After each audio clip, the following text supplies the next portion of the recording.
Alena Kostornaia and Georgi Kunitsa, pair skaters, talked about their preparations for the season. Earlier, Kostornaia and Kunitsa held a training camp in Baku with skaters from the Evgeni Plushenko Academy. Alena, Georgi, how did the training camp in Baku go?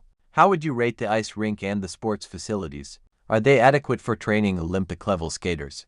The training camp was excellent, very intense. We jumped a lot when skating with the singles, which is quite beneficial for pairs. So the camp was very productive. The ice rink is large, and the ice is generally very good. We liked it. The freezer unit struggled a bit, but it was very hot outside, so the ice probably melted a little. Regarding equipment, we would like to have a choreography room at the rink, as we have an excellent weight room and a great wrestling room. But there's no choreography room for figure skaters. Did you train with Azerbaijani skaters? Yes, Azerbaijani figure skaters trained with us. We've known their coach, Ilya Skurda, for a long time. We chatted at the training camp and reminisced about our youth. The guys are all great, training, learning elements, and trying hard. Now that we've returned from Azerbaijan, we are preparing for the season and staying in shape. But it's still unclear when our first competitions will be. We really want to return to Baku many more times. We hope to come with our show this fall or winter and delight the Azerbaijani fans. The Moscow-Baku portal quotes Kostornaia and Kunitsa's joint response. Norwegian journalist Jan Petter Saltvedt commented on the doping cases of Russian figure skater Kamila Valieva and Norwegian skier Eteri Jothug. I definitely believe that the cases of Valieva and Jothug can, in principle, be compared. Although Valieva's case was more serious, but that's not the point. The decisions in both cases were also made by the CAS. In my opinion, both received just punishments based on the objective criteria on which anti-doping rules are based. Although subjectively both were likely innocent, I also believe that after serving their sentences, both deserve a second chance. However, Valieva's case occurred at a time when the sports world had yet to recover from the doping scandal in Sochi. Therefore, she also became a symbol of a culture that seemed unchanged at all despite the government's promises and the sanctions imposed. Because of this, the emotions surrounding her case were, and still are, even stronger. Valieva was supposed to become a symbol of a new, renewed Russia, but in the end, she turned into a symbol of the exact opposite. This was a great disappointment for everyone, including the entire world, which was captivated by her unique skill.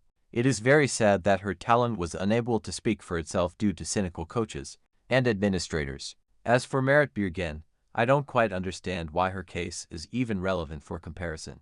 Unlike Jothug and Valieva, she was never punished for anything. Norwegians aren't always innocent either, but in Bjørgen's case, in my opinion, she was more likely the victim of a multitude of rumors.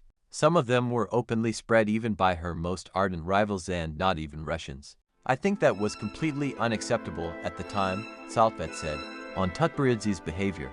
I was truly outraged by what I saw of Tutberidze at the last Olympics. She pretended to be there as a representative of Georgia, when in reality, she was primarily Adelia Petrosian's coach.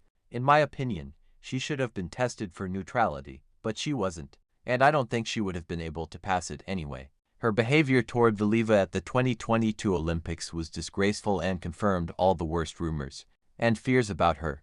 Valieva was punished and disqualified, while Tutberidze escaped sanctions due to lack of evidence. But why should anyone believe she didn't play a significant role in the process? That ultimately led to those doping tests and ruined the young Valieva's career.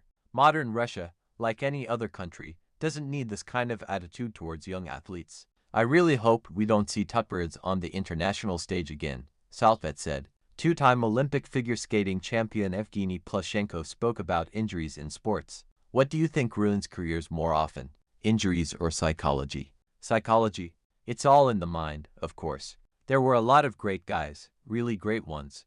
As for injuries, I went to Germany or somewhere else every season. I had surgeries. My knees were repaired and operated on 6 times. Everything can be restored. If only everything were right here, if only there was a core, if only there was character. In general, you should always dream, and you should always have a goal. Without a dream, nothing works. If you dream and set a goal, no, you won't be able to walk 10 kilometers at once, for example, but I'll walk 500 meters today, and tomorrow I'll walk 700. If you do all this step by step, and set yourself a goal and a task, you'll get there. You know what they say? Never give up, never in life. Especially in sports, in elite sports. I had a situation. I came third at the World Championships as a senior at 15, and we arrived in Spain for training. And I didn't get enough sleep, I wasn't well rested. So I told the coach, I probably won't come this morning, I need to rest. He said, no, I need to skate. And I showed up to practice sluggish, not warmed up. I said, I won't jump, I'll probably just slip. This is also a very important point. A coach should listen to the athlete. It doesn't matter what level.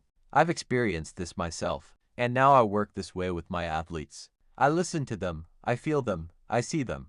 You can simply kill an athlete in one practice. And I went out to practice, we all started jumping. And I went into a simple 2.5 turn axel and pierced my toe with my heel. And I didn't just pierce my toe. Cutting it in the boot I pierced the tendon. And I was out on crutches for 2 months. I had surgery in Spain, the training camp ended, and I was out for 2 months. So injuries, at least the ones I've had, can all be overcome, Plushenko said.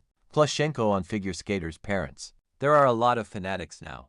If you choose a professional sport, you have to forget everything. But we have a very good methodology, thank God. Kids are learning online now. Or you can arrange with teachers who come to the kids, and they teach them. But some kids travel.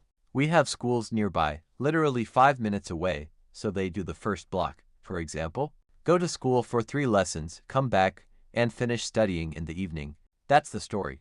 But overall, I have a dream, and this isn't just something I've dreamed of today, that it would be a comprehensive system, that there would be a kindergarten here at the base, that there would be a full-fledged school for athletes here at the base. So, they train, have, say, a 2 or 3 hour break, and they could finish their studies. Or, conversely, it would be evening classes. For example, they'd start in the morning, finish the first block, have a break, sleep, recover, finish the second block, and study in the evening. I have that dream, and I think, God willing, it will all work out, we'll make it happen.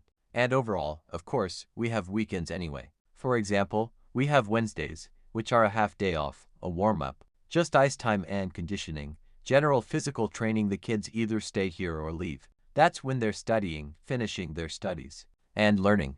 We also have Saturdays, which are also a half day off, and Sundays are a full day off. Of course, you can go crazy, and unfortunately, there are parents like that these days, who push their children around 24/7. But this doesn't and won't lead to good results.